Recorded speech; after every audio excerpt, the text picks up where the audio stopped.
Hello दोस्तों, स्वागत है आप सभी का हमारी इस YouTube चैनल की अगली वीडियो में, जिसमें हम आर एस के PYQ सॉल्व कर रहे हैं। और हमने अभी तक सॉल्व कर लिए हैं ज्योग्राफी के, वर्ल्ड ज्योग्राफी, इंडियन ज्योग्राफी और एनवायरनमेंट रिलेटेड क्वेश्चंस। उसके बाद हमने सॉल्व किए हिस्ट्री के क्वेश्चंस। हिस्ट्री के क्वेश्चंस में हमने सॉल्व कर लिए हैं एंशियंट हिस्ट्री के क्वेश्चंस। अब हम करेंगे मिडिवल हिस्ट्री के क्वेश्चंस, और उसमें स्टार्ट करेंगे हम सल्तनत काल से। तो विदाउट वेस्टिंग ओवर टाइम, और आप सभी सीरियस एस्पिरेंट हैं और आपके समय की कीमत है वो भी बहुत ज़्यादा है, उस समय की कीमत की हम परवाह करते हुए और उसका सम्मान करते हुए हैं हम पहले क्वेश्चन पर चलते हैं। आपको पहला क्वेश्चन पढ़ना है, उसका आंसर सोचना है, और अपने दिमाग में जब तक आंसर सही टिक अपने आंसर में अपने दिमाग में जब तक जो आंसर है वो सही या गलत जो भी आपका हो, उसको आप जब तक डिसाइड ना कर ले तब तक आपको आगे वीडियो को रोक के रखना। आप अपनी सुविधा के हिसाब से इसको 1x 2x जो भी करके सुनना चाहे सुन सकते हैं। तो चलते हैं पहले क्वेश्चन पे। पढ़िए और इसका आंसर सोचिए, और फिर हम आपसे पूछेंगे क्या आंसर है, फिर बताइएगा। तो 3 2 1। तो बताइए इसका आंसर क्या है आपके हिसाब से। देखिए क्वेश्चन है, दिल्ली सल्तनत में दीवान अर्ज विभाग की स्थापना किसने की? पहले तो आपको पता होना चाहिए कि दीवान अर्ज होता क्या है, ठीक है? फिर आप इसका जवाब दे पाएंगे। तो देखिए, अ, सल्तनत काल की स्थापना दिल्ली में हो गई थी, और इस पे लगातार मंगोल आक्रमण हो रहे थे, और सेना में इसकी वजह से क्या होने लगा, भ्रष्टाचार बढ़ने लगा। और भ्रष्टाचार ऐसे होने लगा कि कागजों में सैनिक थे, लेकिन उनको जब मैदान में देखते थे तो मैदान में अनुपस्थित थे, मतलब उनका अस्तित्व ही नहीं था। कुछ घोड़े थे तो वो बुजुर्ग हो गए थे, मतलब उनकी कैपेबिलिटी नहीं थी काम करने की, फिर भी उनको वेतन मिल रहा था। तो ऐसे समय में ये बलवन जो थे, इन्होंने सोचा कि इस सेना को क्या किया जाए, मजबूत किया जाए। इसके लिए इन्होंने सेना की भर्ती, घोड़ों का निरीक्षण, हथियारों की व्यवस्था और सैनिकों के जो वेतन है उसकी देखरेख हेतु एक विशेष विभाग का क्या किया, गठन किया। और उस विभाग का नाम था दीवाने अर्ज। और किसने किया इसका गठन, इसकी स्थापना की बलबन ने। ठीक है। देखिए ये जो अर्ज शब्द है इसका अर्थ होता है मिलिट्री। ठीक है। तो अब हम समझते हैं इसका काम और क्या क्या था। देखिए, जैसा कि हमने बताया इसका काम था सैनिकों की भर्ती करना, इसका काम था इंस्पेक्शन करना, इसका काम था घोड़ों का भी मिलिट्री का इंस्पेक्शन करना, घोड़ों का इंस्पेक्शन करना, आर्म्स का जो है हथियारों का क्या करना, व्यवस्था करना, सैलरी के क्या रखना, रिकॉर्ड रखना। तो इस विभाग का जो एक मुखिया जो होता था उसको क्या कहते थे, आरिज ए ममालिक। ठीक है, याद रखिएगा इसको, आरिज ए ममालिक। यूपीएससी में सीधा क्वेश्चन बना है इस वाले शब्द से। तो देखिए अर्ज से ही थोड़ा याद कर लीजिए, अर्ज इज इक्वल टू आर्मी। ठीक है। अब इल्तुतमिश की बात कर लें। तो इल्तुतमिश थे, इन्होंने किसकी एकता व्यवस्था की शुरुआत की। इन्होंने चालिशा जो दल था उसको संगठित किया। इन्होंने दीवाने अर्ज की स्थापना नहीं की, क्योंकि ये तो बलबन कर चुके। अब बात करते हैं अलाउद्दीन खिलजी। अलाउद्दीन खिलजी ने जो सेना में बड़ी रिफॉर्म्स किए, मिलिट्री में क्या किए, रिफॉर्म्स किए। और दाग व्यवस्था की इन्होंने इन्होंने क्या कि घोड़ों को ब्रांडिंग करने की शुरुआत की। इन्होंने चेहरा प्रणाली की शुरुआत की, मतलब सोल्जर्स का रजिस्ट्रेशन करना शुरुआत किया।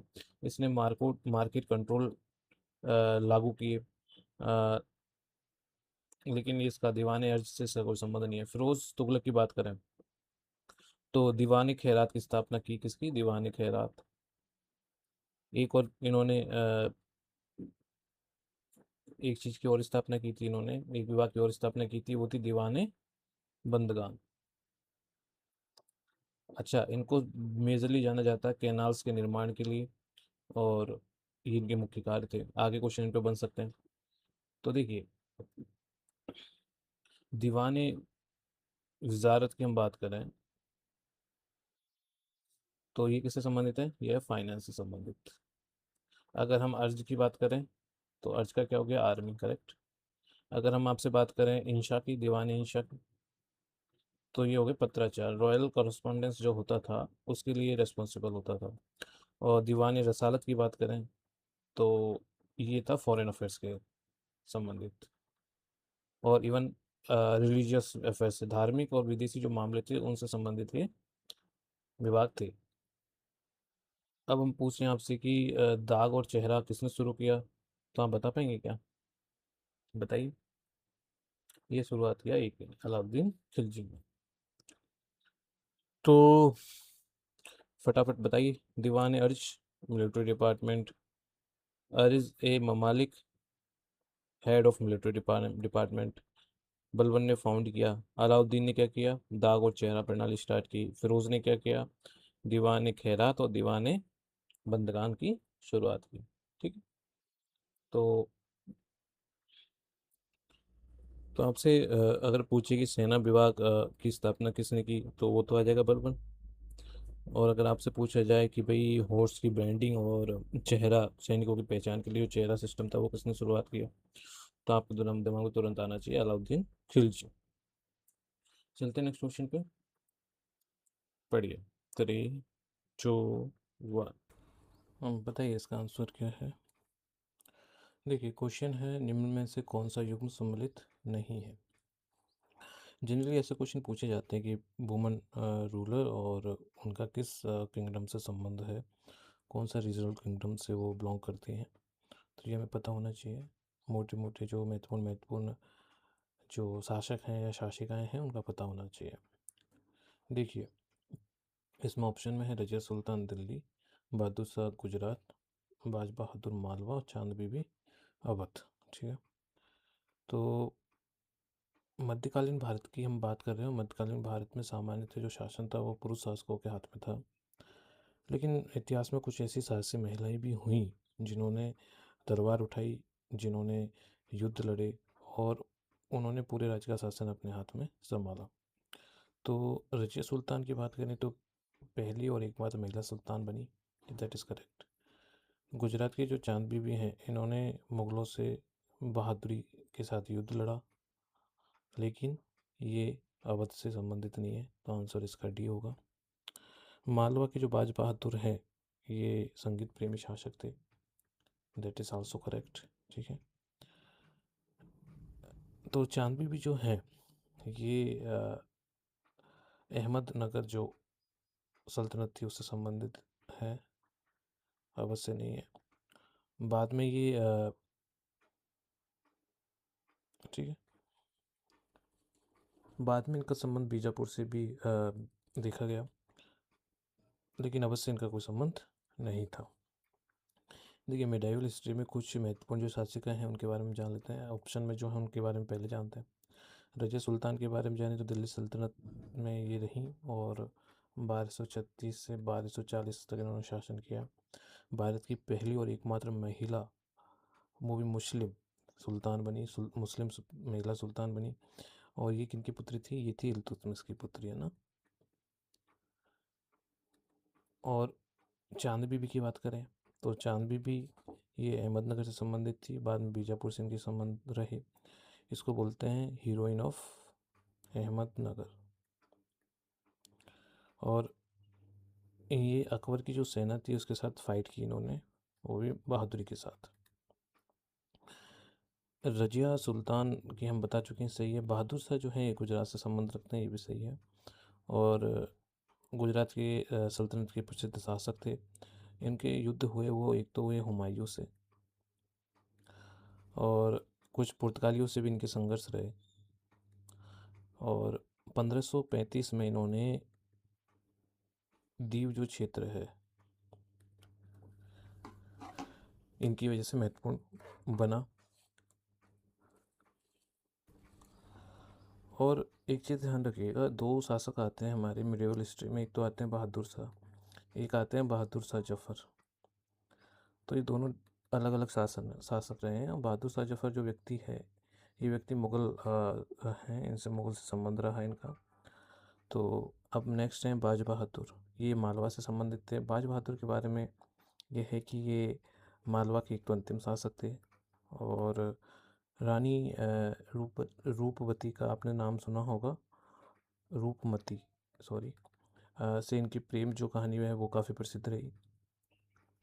और जब अकबर ने मालवा को जीत लिया तो उसके बाद इनका शासन यहाँ ख़त्म हो गया। तो रानी ये रजिया सुल्तान के सिवाय और भी कुछ महिलाएं हैं, मैं क्योंकि महिलाओं पे क्वेश्चन आगे बन सकते हैं। रजिया सुल्तान हम बता चुके हैं, वो दिल्ली सल्तनत। चांद बीबी हम बताए, ये किससे, अहमदनगर और बीजापुर दोनों से संबंध रहा है इनका। रानी दुर्गावती की बात करें तो हम बता पाएंगे कैसे संबंध है इनका।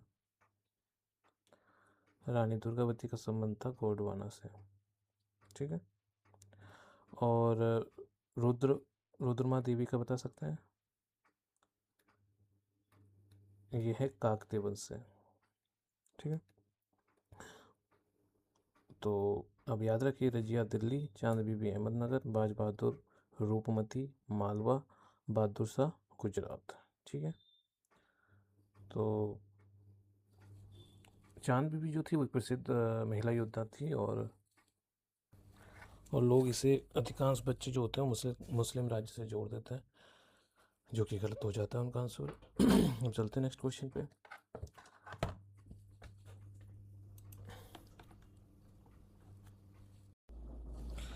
तो नेक्स्ट क्वेश्चन आपके सामने है, इसका सॉल्यूशन बताइए आपके हिसाब से क्या है, पढ़िए। सल्तनत काल में सौंदर था। 3, 2, 1। हाँ जी, तो बताइए इसका आंसर क्या है।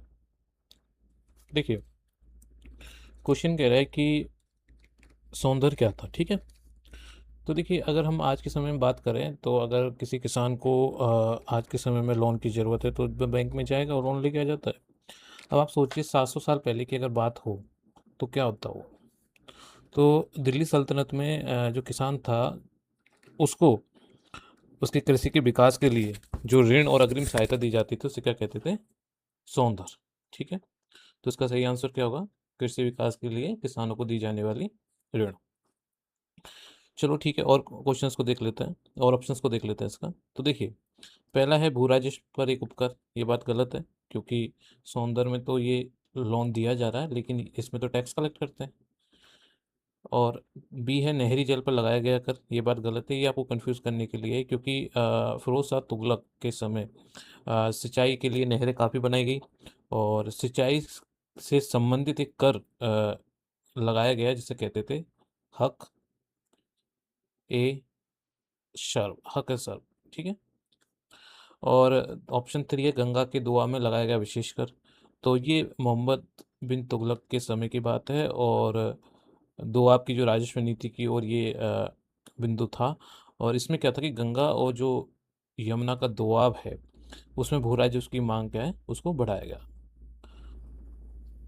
तो ये ऑप्शन भी नहीं होगा, बचा दी, तो ये इसका आंसर होगा। तो आपको इसके साथ साथ फिरोज शाह तुगलक का हक शर भी पता चल गया। मोहम्मद बिन तुगलक ने गंगा के बीच गंगा यमुना जो दोआब था उसके बीच में क्या लगाया था, टैक्स लगाया था। तो ये सारी चीज़ें आपको इसके साथ क्लियर होती हैं।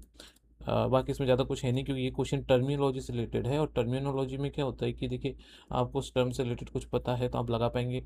फिर आप इसमें पीछे के कुछ यूट्यूबर्स हैं जो आपको ये बताएंगे कि ठीक है, इसके पीछे सॉल्यूशन इसलिए ये हो गया, इसको ये हो गया। तो प्रैक्टिकली ये कि एग्ज़ाम उसमें ही सोच पाना इतना आसान नहीं होता और आदमी पहले दूसरे या तीसरे में निपट जाता, चौथे तक तो पहुंच ही नहीं पाता। तो अगर नहीं कर पाए तो एक दो क्वेश्चन छोड़ने से आपका सिलेक्शन नहीं होगा, ये कहना बिल्कुल गलत होगा। ऐसे क्वेश्चन आरपीएससी जनरली छोड़ने के लिए ही देता है, ठीक है। नेक्स्ट क्वेश्चन पे चलें, पढ़िए। अच्छा, अब हम विजयनगर साम्राज्य से संबंधित कुछ क्वेश्चंस देखेंगे। पहला क्वेश्चन पढ़िएगा, पढ़िए। 3, 2, 1। तो बताइए इसका आंसर क्या है आपके हिसाब से। क्वेश्चन है, कृष्णदेव राय के दरबार में कवि मल्लनार्य ने भाव चिंता रत्न एवं वीर शैव अमृत किस भाषा में लिखे थे, बताइए। तो देखिए, इसका आंसर आपको बता देते हैं, फिर इसको डिफाइन करेंगे। कन्नड़ में इन्होंने लिखे थे। 16 सेंचुरी में विजयनगर साम्राज्य अस्तित्व में रहा है और इसकी राजधानी जो है वो बताएंगे आप, वो थी हम्पी। देखिए, इसमें क्या था कि बाज़ारों में विदेशी व्यापारी इसके समय में थे, विशाल मंदिर बन रहे थे और राजा जो थे कृष्णदेव राय, इनके दरबार में अलग-अलग भाषाओं के कवि थे। अब कृष्णदेव राय जो है, इनका जो 1509 से और 1529 के बीच इनका साम्राज्य रहा और इनका जो वंश था वो था तुलुक। कौन-सा? तुलुक वंश, ठीक है? देखिए साथ-साथ बोलते जाइए, टर्मिनोलॉजी याद होना ज़रूरी है, ठीक है? फिर इसके बाद ये जो समय था इनका, ये केवल सैन्य विस्तार का नहीं बल्कि साहित्य और संस्कृति के लिए भी काफ़ी गोल्डन पीरियड माना जाता है। और जनरली कृष्णदेव राय जो हैं, इनको जी इनकी जो रचना है, ज़्यादातर वो तेलुगु से संबंधित रहती हैं। इसलिए ये क्वेश्चन आपको ट्रैप के सहित पूछा गया है कि बच्चे सब तेलुगु करें। लेकिन मल्लेनार जो हैं, इनकी रचनाएँ कन्नड़ साहित्य से संबंधित थी, ठीक है? तो ये फैक्ट आपको पता होना चाहिए और नहीं है तो अब इसके साथ-साथ हम कुछ इम्पोर्टेंट फैक्ट कर लेते हैं। देखिए, एक्चुअली कौन थे मल्लेनार जो हैं, ये कौन थे? ये कृष्णदेव राय के समय में एक बहुत बड़े कन्नड़ा कवि थे और इनकी रचनाओं पर वीर शैव और लिंगायत परंपरा का प्रभाव दिखाई देता है। और इनमें जो दो रचनाओं की जो लाइन लिखी है इन्होंने, जिनका नाम दिया है, उनका भाव चिंता रत्न कन्नड़ में है और वीर शैव अमृत ये भी कन्नड़ में है, ठीक है? देखिए, नाम में वीर शैव है, तो हम बता चुके हैं कि ये वीर शैव परंपरा से संबंधित हैं, तो ये अगर वीर शैव कहीं आता है तो आप थोड़ा फोकस करिएगा, ये कन्नड़ से संबंधित हो सकता है, ठीक है? तो अब हम देखते हैं कि कृष्णदेव राय जो हैं, ये खुद तेलुगु लिटरेचर के लिए जाने जाते हैं और इस पे आरपीएससी ने कई बार क्वेश्चन पूछा भी है और एग्जाम्स में। तो इन्होंने अपनी एक प्रसिद्ध रचना थी, वो है अमुक्त माल्यद। क्या नाम है? अमुक्त माल्यद, ठीक है? ये तेलुगु में लिखी हुई है। इसमें विष्णु चित्त और इनकी पुत्री आंडाल, जिसे गोदी जिसे गोदा देवी भी कहते हैं, किससे जुड़ी हुई कथा है। और कृष्णदेव राय के दरबार में आपको पता है कि यहाँ पे 8 कवि थे जिन्हें अष्टदिग्गज कहा जाता था और अलसनी पेडन्ना जो थे, इनके अत्यंत प्रसिद्ध कवि थे और उन्हें क्या कहा जाता था? आंध्र कवि पितामह।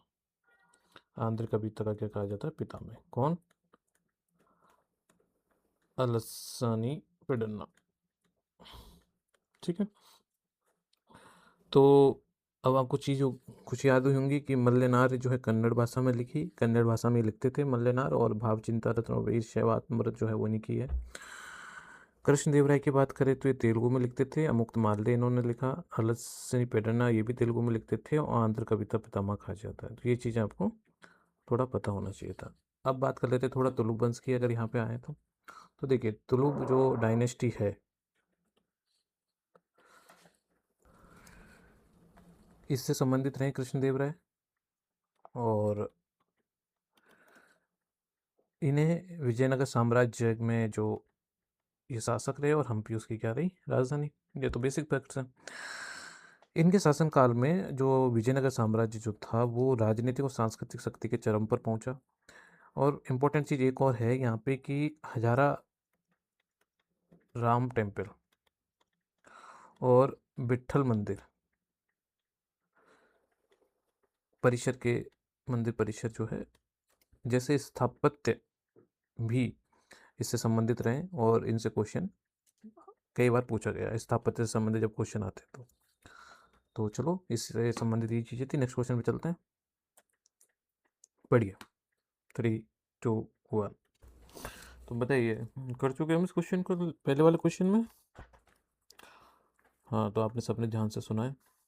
एक क्वेश्चन है, कृष्ण देव राय द्वारा निम्नलिखित किस कवि को आंध्र कवि पितामह की उपाधि दी गई थी?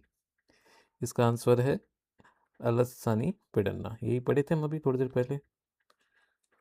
तो तो कृष्णदेव राय का मुझे आप बताइए कि इनका शासनकाल कब से कब तक रहा? 1509 से 1529 के बीच में। और इनका राजवंश कौन सा था? तुलुक डायनेस्टी। तो देखिए इनका जो साम्राज्य था उस समय का जो शासन काल था वो राजनीतिक विस्तार के लिए ही नहीं जाना जाता, बल्कि तेलुगु साहित्य का क्या माना जाता है उसे? गोल्डन पीरियड, है ना।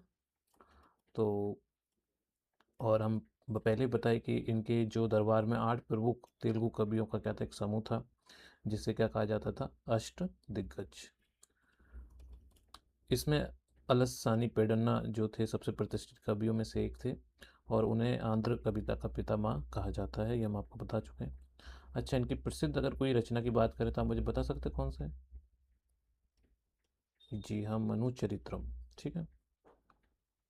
और इसकी कहानी सुनाने के लिए देखिए हम PYQs कर रहे हैं, बहुत खूबसूरत कहानी है इसकी, मनु के वर्ष से रिलेटेड।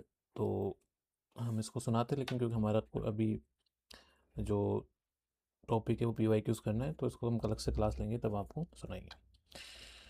देखिए लस्सी पेडन्ना का अष्टदिग्गज में आते हैं। मनु चरित्रम इनका एक महत्वपूर्ण ग्रंथ है और आंध्र कविता के पितामह इन्हें कहा जाता है। एक है मठ मूर्ति, ये भाई ने टाइपो कर दी हमारी टीम ने, ये है भट्ट मूर्ति, मठ मूर्ति।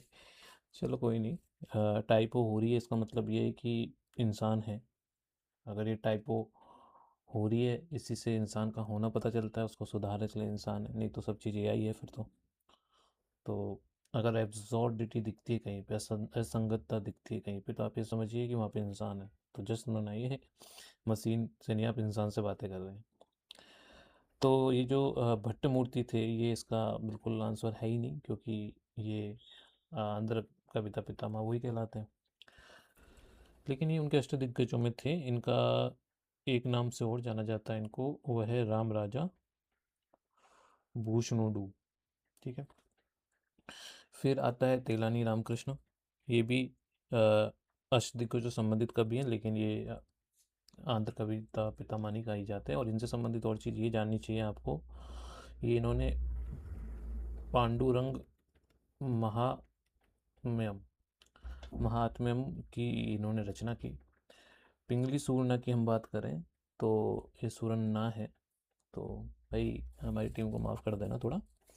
पिंगली सुरन्ना है, यश दिग्गज से संबंधित है, लेकिन इन्होंने रचयिता की है काला पूर्णोदयम। ठीक है, काला पूर्णोदयम।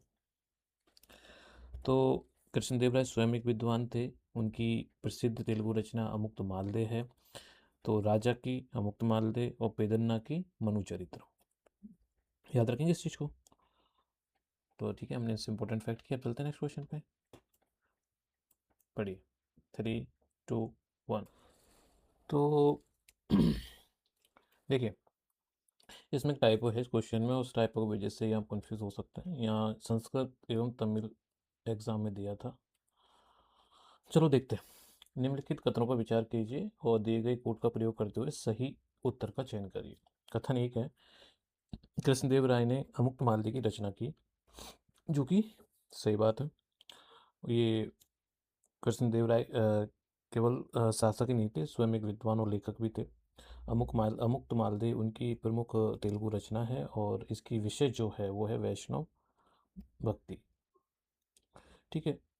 और इसमें आंडाल तथा भगवान विष्णु, जिन्हें रंगनाथ के रूप में दिखाया है, की कथा है इसमें। ठीक है। और नेक्स्ट जो ऑप्शन है वो है कृष्णदेव राय आंध्र भोज के नाम से भी जाने जाते हैं, दैट इज़ ऑल्सो करेक्ट। राजा भोज जो हैं हमारे वो भारतीय इतिहास में विद्या और साहित्य के संरक्षण के लिए फेमस हुए हैं। और उसी तरह अगर नॉर्थ में अगर राजा भोज हुए हैं, तो दक्षिण में कृष्णदेव राय हुए, जिन्होंने साहित्य और कला और विद्वान को अत्यधिक संरक्षण प्रदान किया। इसी कारण इनको क्या कहते हैं? आंध्र भोज। इनके दरबार में 8 प्रसिद्ध तेलुगु कवि थे, जिनको किस नाम से जानते हैं? अष्टदिग्गज। ठीक है।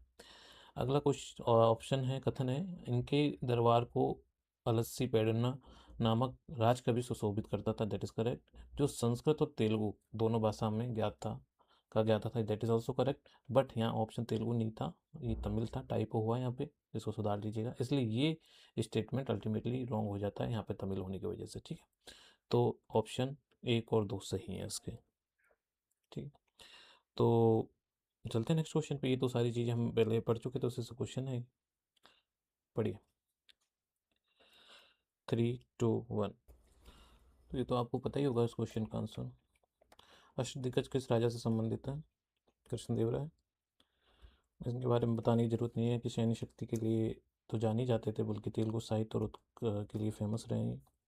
अष्टदिग्गज थे, जिन्हें जिनमें अलसी पेडन्ना जो थे, उन्हें किस नाम से जाना जाता है, या मुझे कमेंट करके बताएंगे।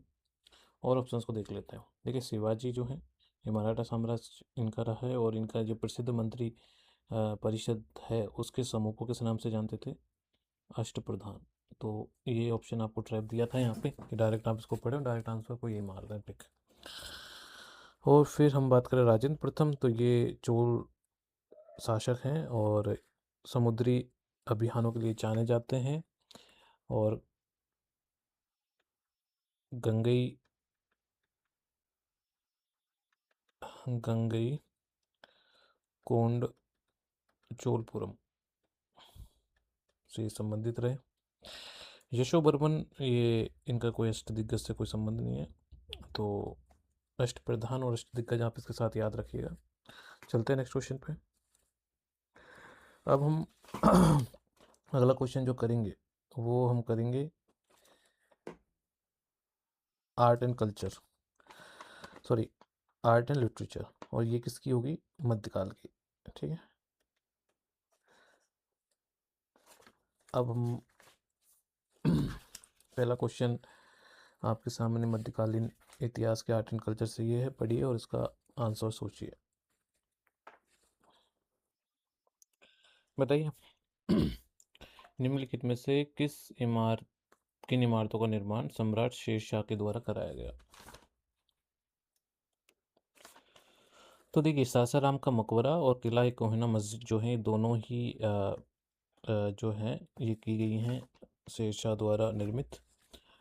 सासाराम का जो मकबरा है, ये शेरशाह सूरी का मकबरा है। कहाँ पे? सासाराम में, जो है बिहार में। और ये कृत्रिम झील के बीच में एक ऊंचे चबूतरे पर स्थित एक विशाल मकबरा है। ठीक है, इसका जो निर्माण है शेरशाह के काल से संबंधित है, और इसे इंडो इस्लामिक आर्किटेक्ट के लिए का एक महत्वपूर्ण, क्या मानते हैं, एग्जाम्पल। किला ए कोहिनूर जो मस्जिद है, ये दिल्ली के पुराने किले में, जो पुराना किला का जो परिसर है उसमें स्थित है, और श्री शेरशाह सूरी द्वारा बनाई गई मस्जिद है, तो ये भी इनके द्वारा निर्मित है। सिकंदरा का जो मकबरा है, सिकंदरा की जगह है आगरा के पास, तो ये अकबर का मकबरा है। ठीक है, और इसका निर्माण अकबर के समय में शुरू हुआ था, और जहांगीर ने कंप्लीट करवाया। जामा मस्जिद की बात करें, तो ये दिल्ली की फेमस जामा मस्जिद है, और इसका निर्माण जो करवाया था, वो किसने करवाया था? शाहजहां ने। ठीक है, तो हम इसके साथ साथ ये समझते हैं कि जो मॉन्यूमेंट हैं, उनके रूलर मैचिंग करवाते रहते हैं बीच बीच में मॉन्यूमेंट की रूलर मैचिंग करवाते हैं। तो हमें शेरशाह सूरी का बताइए आप। सासाराम का मकबरा और किला ए कोहिनूर। अकबर की बात करें, तो अकबर का एक तो हो जाएगा आगरा फोर्ट, दूसरा फतेहपुर सीकरी, और एक और बताइए, सिकंदरा टॉम। ठीक है, जो तो दिया ही हुआ है। अगर हम बात करें जहांगीर की, तो जहांगीर ने क्या क्या बनवाया? अकबर का टॉम जो सिकंदरा में, इसको कंप्लीट करवाया। मेनली इनकी आर्किटेक्चर में थोड़ी कम रुचि थी। फिर आता है शाहजहाँ। शाहजहाँ को आप जानते हैं, इनकी आर्किटेक्चर में बहुत रुचि थी, तो ताजमहल, रेड फोर्ट जो कहाँ पे है, आगरा वाला तो बनवा ही चुके हैं, तो दिल्ली में बनवाएंगे। और जामा मस्जिद जो है, ये भी दिल्ली में इन्होंने बनवाई थी। अब शेरशाह सूरी की कुछ इंपॉर्टेंट चीज़ें जो इन्होंने की थी, तो यही निपटा लेते हैं। तो देखिए, इनका जो मूल नाम था वो फरीद खान था, और इन्होंने हुमायूं को हराकर उत्तर भारत में शूर शासन की स्थापना की। अच्छा, 2 बैटल थे 1539 में। एक बैटल था चौसा का, यहाँ पे हुमायूं को डिफीट किया, और एक और बैटल 1540 में, एक साल बाद ही था, वो था कन्नौज का, या बिलग्राम का नाम से भी जानते हैं इसको। इसमें हुमायूं की निर्णायक पराजय हुई और सूरवंश की स्थापना की इसने, सूर शासन की। अब इसने करेंसी में जो चेंज किए, देखिए करेंसी में इन्होंने क्या किया कि चांदी के रुपए की व्यवस्था की, किसका, सिल्वर रुपी, रुपया, और मुद्रा एवं माप तोल की जो व्यवस्था है उसमें काफ़ी सुधार किया। और प्रशासन की, ये इसकी प्रशासनिक विशेषताओं में एक है। लैंड रिफॉर्म की बात करें तो लैंड रिफॉर्म में इसने भाई भूमि की माप, उपज के आधार पर राजस्व निर्धारित, ठीक है, माप की बात करेगी, राजस्व कैसा होगा, उपज के आधार पर। और किसान के जो पट्टा या कबूलियत जैसी व्यवस्था इसने रेवेन्यू एडमिनिस्ट्रेशन में की।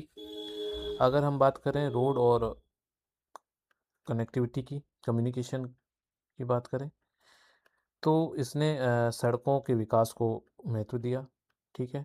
और इसने क्या करा है, सराय, डाक और संचार व्यवस्था की जो थी उसको मजबूती प्रदान की। बाद में इसने जो निर्माण किया, जो मेजरली नोन है, वो है ग्रांड ट्रंक रोड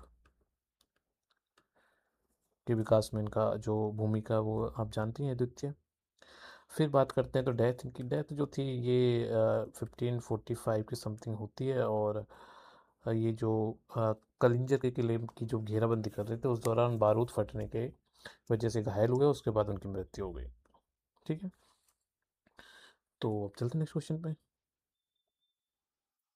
पढ़िए। 3, 2, 1।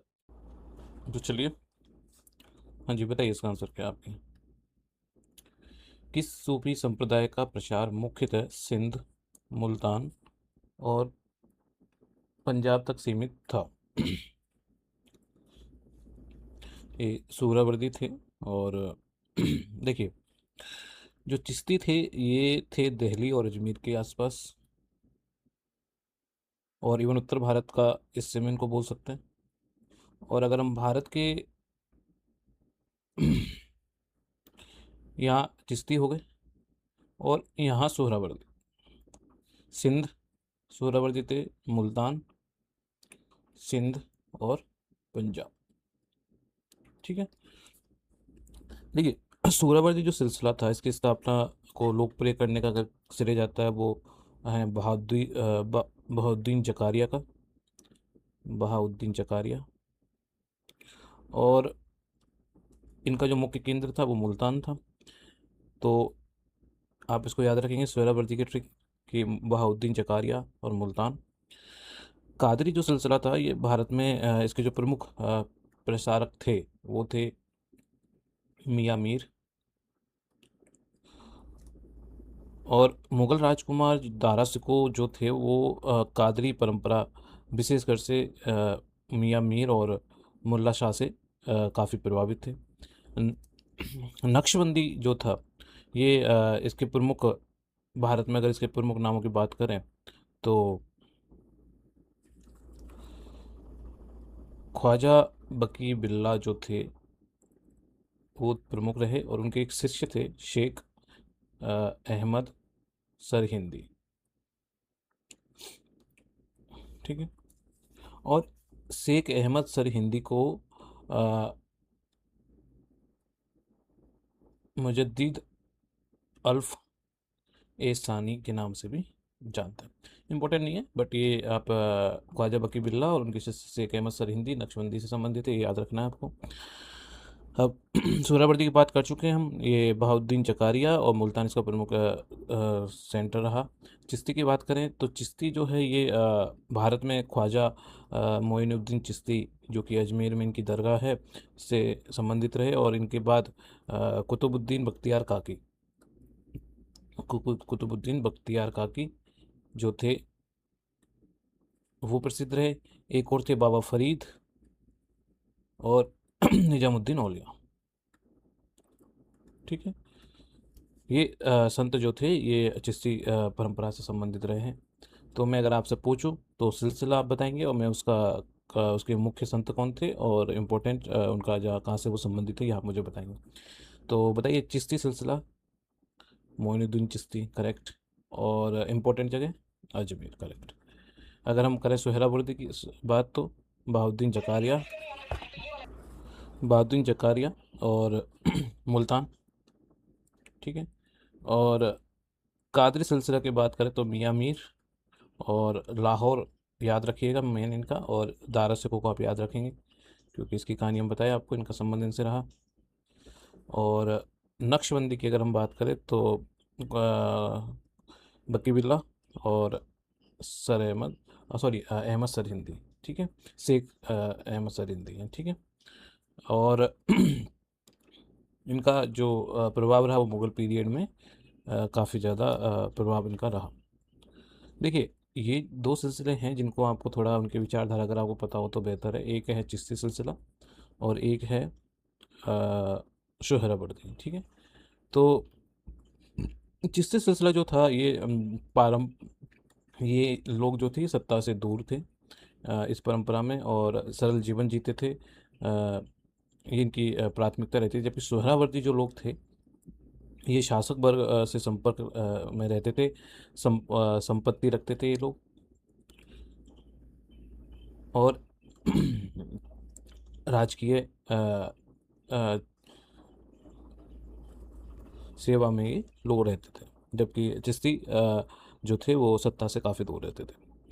तो ये आपको समझना होगा और आपके समझ में आ भी गया होगा। तो हम अब चलते हैं नेक्स्ट क्वेश्चन पे। पढ़िए 3, 2, 1। तो बताइए क्या है इसका आंसर। गलत बताइए लेकिन सोचिए, बताइए भाई। देखिए, चलिए मेरे साथ चलिए। अकबर द्वारा फतेहपुर सीकरी में निर्मित किस इमारत में इमारत में बौद्ध स्थापत्य कला का अनुकरण किया गया था, ठीक है।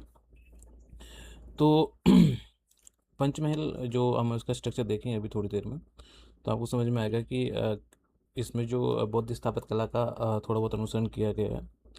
और मुग़ल आर्किटेक्चर में अलग अलग जो आर्किटेक्चुरल ट्रेडिशंस हैं उनसे क्वेश्चन बार बार पूछे जाते हैं।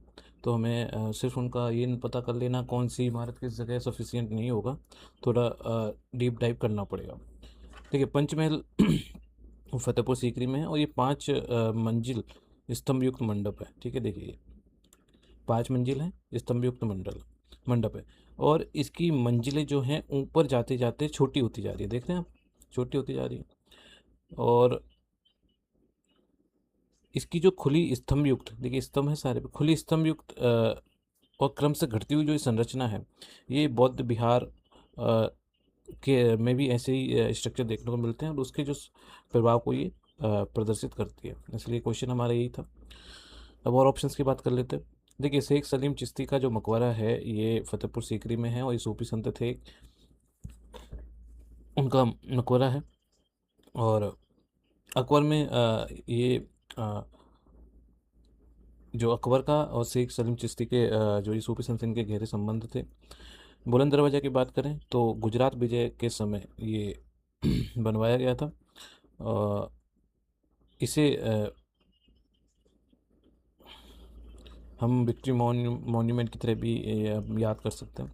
पंचमहल बता ही चुके हैं। ये 5 मंजिला है इसमें और खुला पिलर्ड पवेलियन है इसका। बुद्धिस्ट आर्किटेक्चरल इन्फ्लुएंस हमको इसमें देखने को मिलता है। तुर्की सुल्ताना का जो महल है ये फतेहपुर सीकरी कॉम्प्लेक्स की छोटी और अत्यंत सजावटी एक संरचना है। ये कंफ्यूज करने के लिए आपको उसको दिया गया है, ठीक है। तो अब चलते हैं नेक्स्ट। अच्छा, इसमें आपको 2-3 चीज़ें और पता होनी चाहिए। देखिए, फतेहपुर सीकरी जो हम बात कर रहे हैं तो फतेहपुर सीकरी जो है, फतेहपुर सीकरी का मैटर ऐसा है भाई कि इसका जो विकास है 16वीं सेंचुरी में करवाया गया और ये कुछ समय के लिए क्या थी, मुग़ल कैपिटल रही है। और इसका संबंध शेख सलीम चिश्ती से बहुत निकटता से रहा है। तो यहाँ पे और कौन कौन से मोन्यूमेंट हैं, देखो एक तो है दीवान आम, दीवान खास, और पंचमहल, जोधाबाई का पैलेस, और जामा मस्जिद, और बुलंद दरवाज़ा हम ऑप्शन में देख ही चुके हैं। ठीक है। तो अकबर जो अकबर के कार के स्थापत्य है उसकी पहचान केवल ये नहीं है कि वो आर्किटेक्चर इस्लामिक इन्फ्लुएंस ही रहा है उसमें, इसमें पर्शियन इन्फ्लुएंस भी देखने को मिलता है हमको। इस पे जो इंडिजिनस भारतीय जो कल्चर है उसका भी इफेक्ट देखने को मिलता है। तो इन सबका एक मिला जुला कॉम्बिनेशन है और इसलिए इसकी खूबसूरती और बढ़ के निखर के सामने आती है और ये एग्जाम के हिसाब से भी महत्वपूर्ण हो जाते हैं। चलते हैं नेक्स्ट क्वेश्चन पे, पढ़िए, बताइए। अकबर काल में भू राजस्व व्यवस्था की प्रसिद्ध नीति आईने दहसाला जो है, आईने दहसाला पद्धति किसके द्वारा निर्मित की गई? अगर जिनको पता होगा कि आईने दहसाला रेवेन्यू से रिलेटेड है तो आप टोटल करेंगे और ये आंसर भी सही है इसका, लेकिन और इसको जान लेते हैं। देखिए, लैंड रेवेन्यू सिस्टम जो अकबर का है वो काफ़ी इम्पोर्टेंट टॉपिक है और इसके बारे में हमें ज़्यादातर चीज़ें पता होनी चाहिए। ये टोडरमल जो थे अकबर के प्रमुख अधिकारियों में से एक थे और इन्होंने जो ये दहसाला व्यवस्था की इन्होंने ही ये प्रतिपादित की और इसमें ये था, दहशाला का मतलब ये था 10 साल। ठीक है। जो 10 वर्षों के पिछले 10 वर्ष जो हैं उनके जो उपज है और कीमत है उनका जो औसत के आधार पर राजस्व दरों का क्या किया जाता था, औसत निकालेंगे और उसके आधार पर हम क्या टैक्स रेट का हम निर्धारण करेंगे। तो है ना, मतलब एक तरह से थोड़ी प्रैक्टिकल सी दिखने वाली एक पद्धति, इसी को आईने दहसाला कहा गया और टोडरमल ने दी थी। अच्छा, आईने दहसाला को जान रहे तो आपको एक सिस्टम और जानना पड़ेगा, वो है जब्त सिस्टम। ये क्या था? इसमें भूमि की माप, वर्गीकरण, नगद राजस्व निर्धारण से संबंधित जो भी नियम थे वो इसमें सिस्टमेटिक रूप से लिखे गए थे और सिस्टम इसमें इस चीज़ को थोड़ा सिस्टमेटिक बनाया गया था। देखिए और ऑप्शंस पे बात कर लें। शाह मंसूर खां ये हैं, ये अकबर के वित्तीय प्रशासन से जुड़े हुए अधिकारी थे लेकिन इनका दहसाला से कोई संबंध नहीं था। अब्दुल रहीम खान खाना ये प्रसिद्ध दरबारी थे और कवि भी थे, सेनापति थे। और बैरम खां का नाम सुना होगा आपने, उनके क्या थे, पुत्र। तो देखिए, जब आप हम दहसाला और जब्त सिस्टम के बारे में हम बात कर रहे हैं तो हम इनकी थोड़ा रिलेशन भी देख लेते हैं कि दोनों का संबंध आपस में क्या है। तो दहसाला जो सॉरी जब्त सिस्टम जो है ये व्यापक रेवेन्यू असेसमेंट सिस्टम है। ये क्या है? Revenue assessment system. जबकि जो दहसाला है ये इसी के अंदर विकसित एक व्यवस्था है जिसमें 10 वर्ष का औसत 10 वर्ष के औसत का उपयोग करते हैं। तो अगर आपसे कोई पूछे कि जब्त और दहसाला पूरी तरह से दो असंबंधित व्यवस्थाएं हैं, नहीं, जब्त के अंदर ही दहसाला व्यवस्था है। अच्छा, भूमि का इसमें वर्गीकरण भी प्रस्तुत किया था। तो भूमि का जो वर्गीकरण है वो आपको थोड़ा आइडिया होना चाहिए कौन सी। देखो, एक तो थी पोलज भूमि। पोलज भूमि वो होती थी जो लगातार खेती की के लिए उपयुक्त हो ना, जिसमें लगातार खेती की जाती हो। एक थी परौती। परौती जो भूमि थी ये कुछ मतलब जैसे हम पड़ती बोल देते ना हिंदी में, कुछ समय के लिए इसको हम पड़ती छोड़ देते थे, वो भूमि जिसको कुछ समय के लिए पड़ती छोड़ा जाता। एक थी चचर भूमि। ये होती थी ये कई वर्षों के लिए क्या करेंगे, इसको पड़ती छोड़ेंगे। और अगली थी बंजर। तो बंजर तो आप जानते हैं, बंजर के नाम से क्लियर है कि जो लंबे इस कई वर्षों से भी ज़्यादा लंबे समय तक जिसको हम कृषि के लिए यूज़ नहीं कर सकते। तो अच्छा, ये तो भूमि की बात हो गई। इसके समय मेजरमेंट का भी एक मेजरमेंट में भी कुछ डेवलपमेंट हुआ। भूमि की माप करने के लिए इलाई गज जो है और जरीब, ये महत्वपूर्ण शब्द टर्मिनोलॉजी डेवलप हुई। और जो बांस की जरीब को लोहे के छल्लों से जोड़ने की व्यवस्था ने क्या किया कि माप को अधिक स्टैंडर्डाइज कर दिया। अब बात करते हैं रेवेन्यू सिस्टम की। तो रेवेन्यू एडमिनिस्ट्रेशन की, तो भाई रेवेन्यू आपने सिस्टम तो बना दिया, इसका एडमिनिस्ट्रेशन भी तो बनाना पड़ेगा ना। तो रेवेन्यू एडमिनिस्ट्रेशन की बात करें तो ये सिर्फ सीधा तो ये तो नहीं था कि अकबर ने जीरो से स्टार्ट किया। आपको याद होगा हम शेरशाह सूरी पढ़े, तो उन्होंने काफ़ी कुछ डेवलप कर दिया था रेवेन्यू के बारे में। इन्होंने रेवेन्यू रिफॉर्म किए। ठीक है। रेवेन्यू रिफॉर्म इन्होंने किए, वो अकबर को मिले। अकबर ने को मिले टोडरमल। टोडरमल ने हेल्प किया, टोडरमल ने जब्त और दहसाला सिस्टम ले आए। तो अकबर ने शून्य से शुरुआत नहीं की थी। पूर्ववर्ती जो व्यवस्थाएं थी, जैसे विशेषकर शेरशाह सूरी के प्रशासनिक अनुभवों से उनका प्रभाव मुगल एडमिनिस्ट्रेशन पर काफ़ी देखने को मिलता है। अब चलते हैं नेक्स्ट क्वेश्चन पर। पढ़िए। 3, 2, 1। हाँ जी। बताइए। चलिए। देखिए, 19वीं शताब्दी में संपन्न महाभारत का फारसी अनुवाद कहलाता है। तो 19वीं शताब्दी में अ, अकबर जो थे, अकबर ने एक ट्रांसलेशन पॉलिसी अपनाई थी। ठीक है। और इस पॉलिसी में क्या था कि ये संस्कृत सहित विभिन्न भारतीय भाषाओं से संबंधित जो ग्रंथ थे उनका किस क्या करवाया, फारसी में अनुवाद करवाया। और इस क्रम में जो महाभारत का फारसी अनुवाद है उसे रज़्म नामा के नाम से जाना जाता है। देखिए, रज़्म का जो मतलब शाब्दिक अर्थ होता है वो होता है युद्ध या युद्ध कथा। ठीक है, कि युद्ध की कथा। तो ये महाभारत का ही युद्ध का वर्णन है इसमें। देखिए, ये जो अनुवाद का सिलसिला जो अकबर ने चालू करवाया, ये लगभग 1580 के समथिंग जो दशक था इसमें शुरू हुआ। इसमें नकीब खां, अब्दुल कादरी बदायूनी जैसे विद्वान जुड़े। और इन्होंने न केवल संस्कृत ग्रंथों का बल्कि चित्रित जो पांडुलिपियां थी उनको भी तैयार किया। अब ये हज़्मानामा जो है ये अमीर हज़्मा के साहसिक कारनामों पर आधारित है। अ, दस्तान ए अमीर हज़्मा एक बुक है, उसका चित्रित कथा है ये। अकबरकालीन मुगल पेंटिंग का ये महत्वपूर्ण उदाहरण है। ठीक है। और आलमगीर नामा है ये औरंगजेब के शासन से संबंधित फारसी इतिहास है। और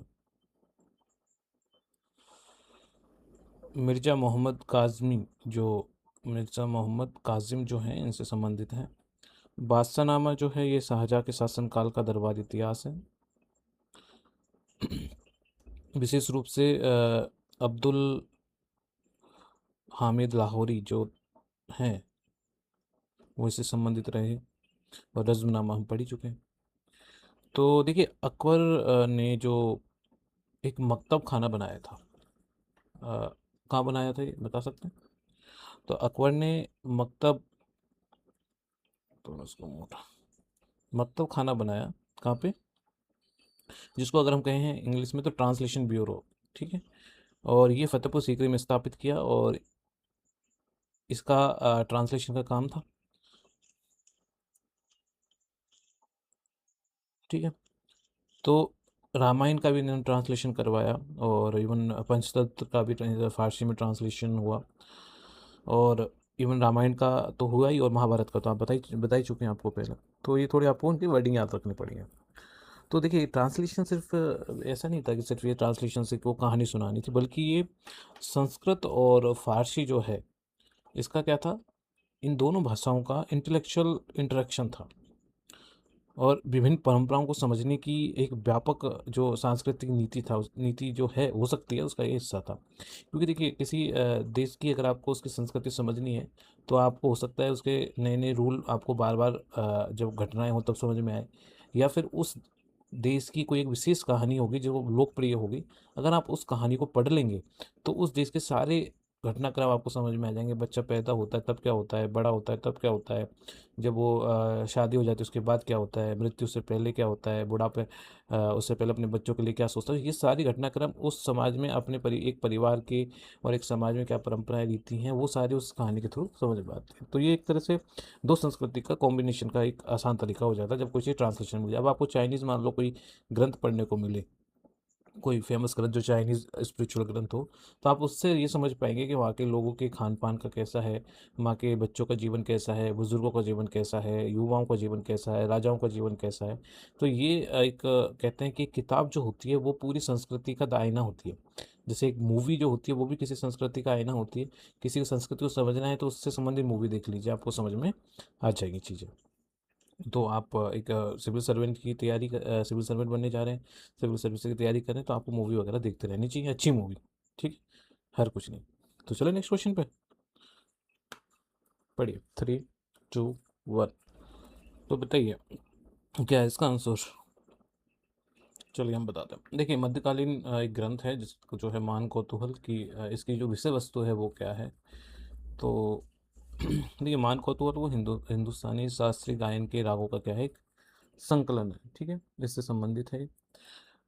अब हम समझते हैं क्या चीज़ है, थोड़ा इसके साथ साथ की चीज़ और भी जान लेते हैं। देखिए, मध्यकालीन भारत में संगीत के विकास से ये जुड़ा हुआ ग्रंथ है। और मान कौतूहल जो है इसका संबंध ग्वालियर के तोमर शासक हैं ग्वालियर के राजा। वहाँ भी मानसिंह थे, जैसे अपने आमेर में मानसिंह हैं तो वहाँ भी एक मानसिंह तोमर थे।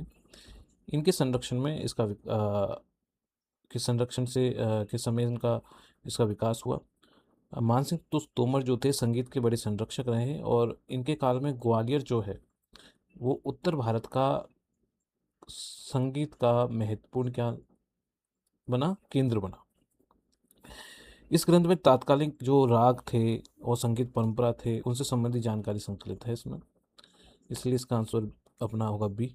और को जानते हैं आमेर के राजा मानसिंह का बंगाल अभियान, ये गलत है, ये मान से कंफ्यूज करने के लिए दिया है। मानसिंह तोमर जो थे वो ग्वालियर से संबंधित थे, लेकिन राजा मानसिंह कछवा जो थे वो अकबर के सेनापति थे, ये राजा मानसिंह। और बंगाल और बिहार में इन्होंने मुगल अभियान से संबंधित काफ़ी कई अभियान किए, और ये जो थे वो अभियान करने वाले आमेर के कछवा राजा मानसिंह थे, ना कि ग्वालियर के मानसिंह तोमर।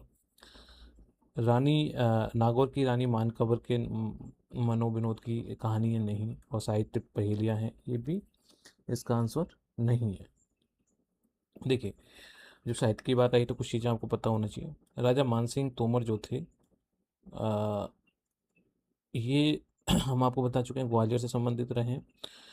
मानसिंह तोमर का जो शासन था ये था 15वीं से 16वीं शताब्दी के बीच में, और ये ग्वालियर में एक तरह से संक्रमण काल की तरह रहा। इनके संरक्षण में आपने सुना होगा ध्रुपद जो है, ध्रुपद परंपरा जो है वो इन्हीं के संरक्षण में विकसित हुई। और ग्वालियर की जो संगीत परंपरा है, जो आगे चलकर हिंदुस्तानी शास्त्रीय संगीत के इतिहास में जिसने अपना एक महत्वपूर्ण स्थान बनाया, उसकी शुरुआत या उसका संरक्षण वो संभव जो हो पाया वो राजा मानसिंह तोमर के संरक्षण की वजह से संभव हुआ। एक और नाम जो राजा मानसिंह तोमर से संबंधित है वो है गोजरी महल। ये जो है ये था गोजरी महल जो है ये मानसिंह तोमर ने अपनी रानी मृगनयनी के लिए क्या करवाया था, बनवाया गया। तो आपको कुछ चीज़ हो गई। अच्छा, जब हम संगीत की बात कर रहे हैं तो जो तानसेन थे, तानसेन का जो बाद की पीढ़ियों में ग्वालियर संगीत परंपरा की बाद की पीढ़ियों में ये जुड़े और ये महासंगीतज्ञ बने। और बाद में आपको पता ही है कि ये अकबर के दरबार में प्रसिद्ध संगीतज्ञ के रूप में स्थापित हुए। तो मानसिंह तोमर और तानसेन को एक ही दरबार का अगर हम व्यक्ति ना समझें, ये उनके बाद में हुए। ठीक है, तो नेक्स्ट क्वेश्चन पे चलते हैं फिर, पढ़िए तो बताइए। क्वेश्चन है किताब उल हिंद रचना के प्रसिद्ध लेखक का नाम क्या है। देखिए, ये जो क्वेश्चन है ये केवल लेखक किस ग्रंथ से संबंधित इतना नहीं है, ये है कि किसी लेखक का, क्या वो विदेशी लेखक था, अगर वो भारत आया तो उसने क्या क्या चीज़ें सीखी, और भारत की जो कल्चर है उसको कैसे देखा, ये चीज़ आपको समझनी होगी इस क्वेश्चन के माध्यम से। हमें हिंदी की खुद की किताब दे दी जाए वो नहीं पढ़ पाते, उस इंसान का डेडिकेशन देखिए। चलो बता तो दो उस इंसान के बारे में। तो किताब उल हिंद के जो रचनाकार थे वो अल बरूनी थे। तो इनके बारे में देखिए, ये जो बंदा था ये खुद मध्य एशिया से संबंधित है, मध्य एशिया। और महमूद गजनबी अ, के जो भारत अभियान थे उन अभियानों के समय ये भारत आया, और यहाँ के समाज, धर्म, दर्शन, विज्ञान, रीति रिवाज आदि का इसने बहुत गहन अध्ययन किया। और उसकी जो प्रसिद्ध किताब है वो किताबुल हिंद है। ठीक है, और इसको अरबी शीर्षक में भी इन्होंने प्रकाशित किया। सबसे महत्वपूर्ण बात यह है कि अल बरूनी ने भारतीय ज्ञान परंपरा को समझने के लिए इस बंदे ने संस्कृत सीखी।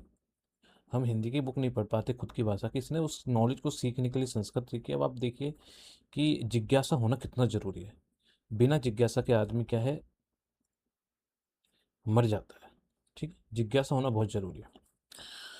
तो संस्कृत सीखी इसने, भारतीय ग्रंथों का फिर अध्ययन किया, इसलिए इनका जो वर्णन है वो मध्यकालीन भारत के अध्ययन का एक महत्वपूर्ण क्या है, हमारे लिए स्रोत है।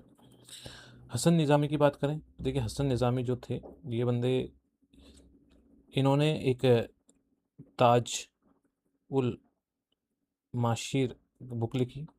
ये जो थी प्रारंभिक जो दिल्ली सल्तनत थी उससे संबंधित इतिहास है। मिनहाजुल सिराज जो थे इन्होंने लिखी तबकात नाशिरी, तबकात नाशिरी। ये भी दिल्ली सल्तनत के इतिहास का एक महत्वपूर्ण स्रोत है। और जब नासिरी आ रहा है तो सल्तनत जो सुल्तान नसीरुद्दीन महमूद जो थे उनसे संबंधित को समर्पित है। अलबरूनी की बात कर ही ली हमने। शम्स ए सिराज जो ये थे इन्होंने तारिक ए फिरोज शाही, ठीक है, विशेष रूप से जो फिरोज शाह तुगलक के शासन से के शासन के अध्ययन से संबंधित ये है। तो आपको कुछ चीज़ें याद हो गई होंगी। अलबरूनी को याद करेंगे तो किताबुल हिंद आएगी।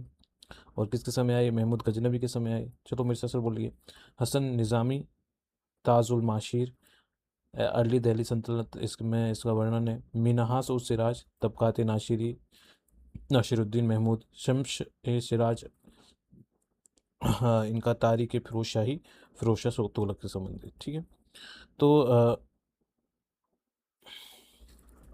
यहाँ पे एक कन्फ्यूज़न और है। देखिए एक बुक तारीख फिरोज शाही है नाम की एक रचना एक और आदमी ने लिखी है, जियाउद्दीन बरनी। तो आपको ये समझना पड़ेगा कौन से शासनकाल के समय वो बात हो रही है। इसलिए केवल आप पुस्तक का नाम देखकर ही लेखक ना चुनें, उसका थोड़ा कॉन्स्टेक्ट, उसका काल क्या था, ये सब भी देख लें, ठीक है। चलते हैं नेक्स्ट क्वेश्चन पे, पढ़िए। 3, 2, 1। हाँ जी बताइए। देखिए क्वेश्चन है, सम्मिलित करना है हमें। वो है वास्तु शैली और किस राजवंश से ये संबंधित है, ठीक है। तो मेहराब की निचली सतह का सतह पर कलमकारी जो है इसकी झालर किससे संबंधित है? खिलजी से, ठीक है। तो थर्ड हो गया इसमें। अष्टभुजीय मकबरों का उदय ये तुगलक के समय हुए, तो ये हो गया। स्तंभों में बोधिकाई का प्रयोग, ये बोधि गोई का प्रयोग है ना। ये होगा विजयनगर में। और झुकी हुई दीवारों के साथ विशाल मुख्य द्वार जो हैं वो सर्की के समय। तो आंसर डी है। देखिए समझाते कैसे। मेहराब की जो निचली सतह पर कलमकारी की जो झालर है, तो आपको दिखाते हैं हम कौन सी फोटो। ये देखिए ये मेहराब है और इसमें आप कलमकारी की इन्होंने शुरुआत की। खिलजी काल में क्या था? खिलजी काल में इंडो इस्लामिक आर्किटेक्चर जो था वो अधिक विकसित रूप से सामने आया। और मलाई दरवाजा इसका प्रमुख उदाहरण है, जो भी आपको दिखाया मलाई दरवाजा ही है। और इसमें लाल वलुआ पत्थर, सफ़ेद संगमरमर, जियोमेट्रिक डेकोरेशन और डेकोरेटिव आर्क इसमें रही है, ठीक है। अष्टभुजीय मकबरों का उदय तुगलक के समय हुआ। दिल्ली सल्तनत में क्या था? अष्टभुजीय मकबरे की शुरुआती जो महत्वपूर्ण मिसाल है वो खाने जहाँ तेलंगानी का मकबरा है। इसमें जो ये है फिरोज शाह तुगलक के काल में बना था, ठीक है। ये खाने जहाँ तेलंगानी, और ये फिरोज शाह तुगलक के समय बना। और आगे सैयद लोधी पीरियड में ये जो अष्टभुजीय मकबरों हैं इनका और अधिक विकास हुआ। स्तंभों की बोधिगोई का जो प्रयोग है ये बोधिगोई जो है वो स्तंभ के ऊपर क्या होते हैं, ब्रैकेट जैसे संरचनाएं होती है स्तंभ के ऊपर। और विजयनगर स्थापत्य में जो पिलर्ड मंडप्स थे, कर्व्ड पिलर्स हैं और हॉर्स मोटिव्स जो हैं जैसी विशेषताएं इनकी स्तंभों की प्रमुख विशेषताओं में रही हैं। तो ये विजयनगर से संबंधित है। और झुकी हुई दीवारों के साथ विशाल मुख्य द्वार, ये जौनपुर के शर्की जो है, जौनपुर के जो शर्की डायनेस्टी थी, तो शर्की आर्किटेक्चर की प्रमुख विशेषता है जिसमें विशाल बड़े बड़े गेटवेज हैं, जैसे आपको दिखाते हैं। ये देखिए बड़े गेटवेज हैं, है ना। और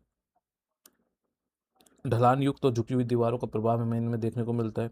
ये अटाला मस्जिद है जौनपुर की, और जामा मस्जिद है जौनपुर में, उसमें भी ये प्रभाव सेम देखने को मिलता है ना। तो आप याद रखेंगे कि खिलजी जो है खिलजी जो है ये है अलाई दरवाज़ा। और तुगलक की बात करें तो तुगलक ने तुगलकाबाद प्लस स्लोपिंग वॉल्स, ठीक है। विजयनगर की बात करें तो विजयनगर में था Hampi capital plus monument gopuram जो थे, प्रवेश द्वार जो थे वो मॉन्यूमेंटल थे, ठीक है। शर्की की बात करें तो ये जौनपुर और अटाला टेम्प मस्जिद और बड़े बड़े गेटवेज, ठीक है। तो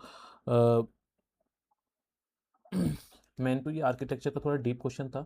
जनरली बच्चे एग्जाम के लिए इसको नहीं पढ़ पाते, और अगर आप क्वेश्चन इसको नहीं कर पाए तो आपको परेशान होने की ज़रूरत नहीं है।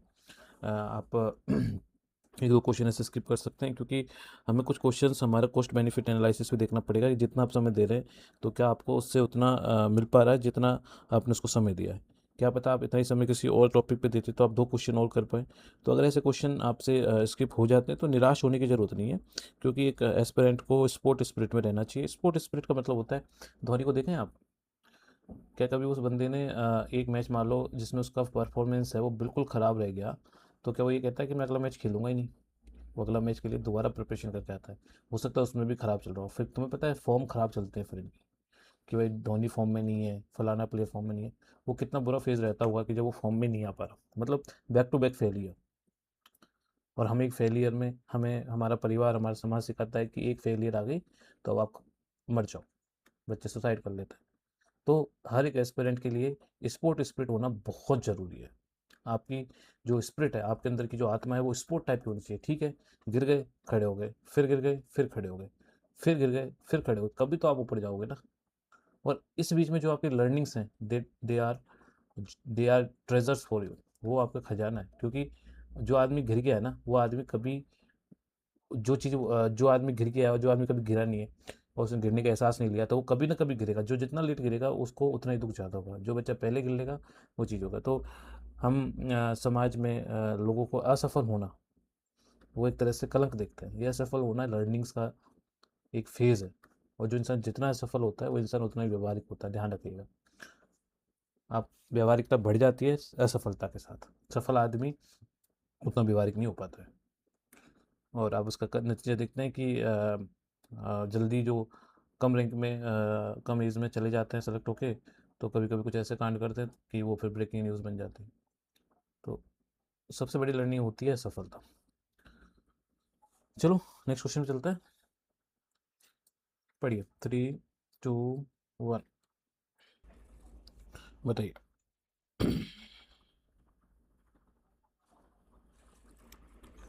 निम्न में से कौन सी इमारतें फतेहपुर सीकरी के हरम सराय खंड, ये हरम सराय कॉम्प्लेक्स था उसको का हिस्सा है? तो देखिए चारों हैं वो हरम सराय का ही हिस्सा मानी जाती है। देखते हैं कैसे। देखिए अकबर ने 1571 में जो है के आसपास फतेहपुर सीकरी को अपनी राजधानी बनाया। यहाँ केवल दरबारी और धार्मिक इमारतें ही नहीं बनाई, बल्कि शाही परिवार के रहने के लिए भी हरम सराय, जिसे हिंदी में शाही आवासीय परिसर भी कहते हैं, ये भी बनाए गए। तो दी गई ये चारों इमारतें जो है ये हरम सराय कॉम्प्लेक्स का हिस्सा मानी जाती हैं, इसलिए इसका आंसर होगा डी। तो चारों को जान लेते हैं। देखिए जोधाबाई का जो महल है ये फतेहपुर सीकरी की सबसे बड़ी आवासीय संरचना है, और सॉरी आवासीय संरचनाओं में से एक है। इसकी स्थापत्य जो है, स्थापत्य शैली वो है इस्लामिक और इंडिजीनस, दोनों इसमें शैलियाँ देखने को मिलती हैं। पंचमहल जो है ये 5 मंजिला है, खुली स्तंभ युक्त संरचना है। हम अभी पहले क्वेश्चन में कर चुके हैं इसको। प्रत्येक ऊपर की मंजिल नीचे वाली से छोटी होती जाती है, पहली से छोटी, दूसरी, दूसरी से छोटी। ये फतेहपुर सीकरी की सबसे डिस्टिंक्ट डिस्टिंक्ट बिल्डिंग है एक तरह से ना। मरियम जो का घर है ये शाही आवासीय परिसर से संबंधित है। कंपैरेटिवली छोटा है, और जो बीरबल का घर है ये भी रेजिडेंशियल आर्किटेक्चर का उदाहरण है। इसमें सजावटी शैली है और आर्किटेक्चरल डिटेलिंग भी काफ़ी है इसमें। तो आपको फतेहपुर सीकरी का और भी चीज़ें जो पता होनी चाहिए हम बता देते हैं। बुलंद दरवाज़ा हम आपको बताए क्या है। बुलंद दरवाज़ा गुजरात विजय की स्मृति में बनाया गया एक विशाल सा गेटवे है। खूब आपने फ़ोटो देखा होगा इसका।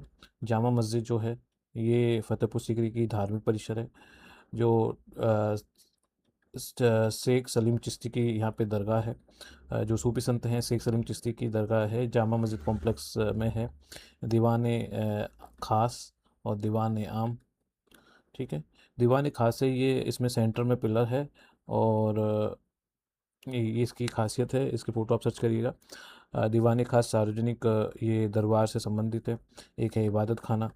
इबादत खाना ये जो है ये अकबर द्वारा धार्मिक विचार विमर्श के लिए ये स्थापित किया गया था। तो चलते हैं नेक्स्ट क्वेश्चन पे। बढ़िया। हाँ जी, तो बताइए। ये हमारा मुग़ल काल का कला एवं साहित्य का लास्ट क्वेश्चन है। इसके बाद अपन नए नेक्स्ट टॉपिक पे चलेंगे। तो बताइए, दिल्ली में कौन सा ऐतिहासिक स्मारक भारतीय तथा फारसी वास्तुकला शैली का उदाहरण है? हुमायूं का मकबरा। देखिए,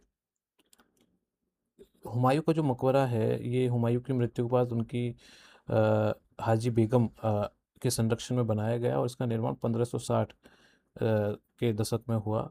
और इसके प्रमुख वास्तुकार जो थे वो थे मिराज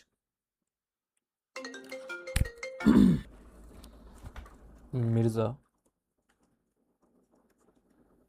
गियास, ठीक है। इसके जो प्रमुख आर्किटेक्ट कौन थे? मिराज मिर्ज़ा गियास, ठीक है। यहाँ से इसका जो है पर्शियन कनेक्शन बहुत स्पष्ट हो जाता है। इसमें देखिए पर्शियन आपको फोटो दिखाता है। इसमें पर्शियन चारबाग गार्डन की जो परंपरा है के साथ इसमें भारतीय स्थापत्य तत्वों का समन्वय मिलता है। लाल बलुआ पत्थर और सफ़ेद संगमरमर का कॉन्ट्रास्ट भी इसकी प्रमुख विशेषता है। तो आपको याद रखना है कि हुमायूं टॉम्ब, फिर उसके बाद अकबर टॉम्ब और फिर उसके बाद ताजमहल, उनकी आर्किटेक्चर कनेक्शन आपको समझ में आएगा। हुमायूं का जो मकबरा है ये मुग़ल मकबरा स्थापत्य के विकास में एक महत्वपूर्ण क्या है, टर्निंग पॉइंट है। यहाँ पर गार्डन टॉम हम बता चुके हैं आपको, ये चार बाग है और उसमें डबल डोम दोहरा गुम्बद जैसी विशेषताएं हमें दिखाई देती हैं और जिनका ये फिर ये धीरे धीरे और परिष्कृत हुआ और आगे मुगल स्थापत्य में हमको इसका और डेवलपमेंट देखने को मिलता है। कुतुब मीनार की बात करें हम, अच्छा हम ये जो हुमायूं टॉम है इसकी इसको ये ताजमहल जो बनाया गया है वो हुमायूं टॉम्ब के जैसा ही आपको देखने को मिलेगा। तो उसको कई बार नकल बोलते हैं हम, ताजमहल को हुमायूं टॉम्ब की नकल बोलते हैं, या कई बार कहते हैं कि हुमायूं टॉम्ब ताजमहल की भोंडी नकल है, क्योंकि उसका कलर थोड़ा रेडिश है ना, तो इस वजह से। तो कुतुब मीनार की बात करें तो इसका निर्माण किसने करवाया बताइए? कुतुबुद्दीन ऐबक ने, करेक्ट, ठीक है। और शुरू तो इन्होंने करवा दिया था लेकिन ख़त्म किनके समय हुआ ये हम पढ़े हैं पहले भी, इल्तुतमिश के समय। तो प्रारंभिक दिल्ली जो सल्तनत वास्तुकला है उसका ये प्रमुख उदाहरण है। लोधी मकबरा है, ये लोधी काल के मकबरों में जो गुंबद और अष्टभुजा और स्क्वायर टॉम्ब की जो फॉर्म है वो मिलती है। इसमें डोम्स जो हैं और गार्डन की जो सेटिंग है के विकास को हमें यहाँ पे समझने के लिए बहुत महत्वपूर्ण है ये। और ये जो है मुगल गार्डन टॉम आर्किटेक्चर की पृष्ठभूमि तैयार करता है, ठीक है। गार्डन टॉम, हुमायूं मकबरा पढ़ चुके हैं। रेड फोर्ट की बात करें, लाल किले की, तो ये शाहजहाँ और 17वीं शताब्दी में, और ये शाहजहानाबाद से संबंधित है ये। तो हुमायूं टॉम्ब किसने बनवाया अगर मैं आपसे पूछूं तो? ये हाजी बेगम ने। आर्किटेक्ट कौन था? मिराज अ, मिर्जा गियास, ठीक है। किस मुगल रूलर के समय ये बना? अकबर के काल में बना, करेक्ट। लेकिन मकबरा किसका है? हुमायूं का है, याद रखिएगा।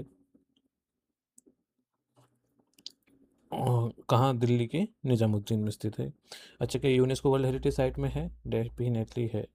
1993 में वर्ल्ड हेरिटेज साइट में, ये लिस्ट में ये शामिल हुआ। ठीक है, तो देखिए इसी के साथ हमारे जो आर्किटेक्चर के संबंधित क्वेश्चन है, मुगल काल से संबंधित भी जो महत्वपूर्ण क्वेश्चन है वो इतने ही क्वेश्चन आते हैं, क्योंकि देखिए इसमें मुगल काल में ऐसे क्वेश्चन कम आते हैं कौन किससे रिलेशन वाले। इसमें क्वेश्चन आते हैं, इस आर्किटेक्चर है, म्यूज़िक है, पेंटिंग है, और इनसे संबंधित और ट्रांसलेशन लिटरेचर से संबंधित क्वेश्चन ही बनते हैं। तो हम भक्ति और सूफी मूवमेंट को देखेंगे। उसके बाद हम मॉडर्न हिस्ट्री पे आ जाएंगे। तो चलो नेक्स्ट टॉपिक पे चलता हूँ, वो अगली वीडियो में देखते हैं। तो मिलते हैं जल्दी। Thank you, bye.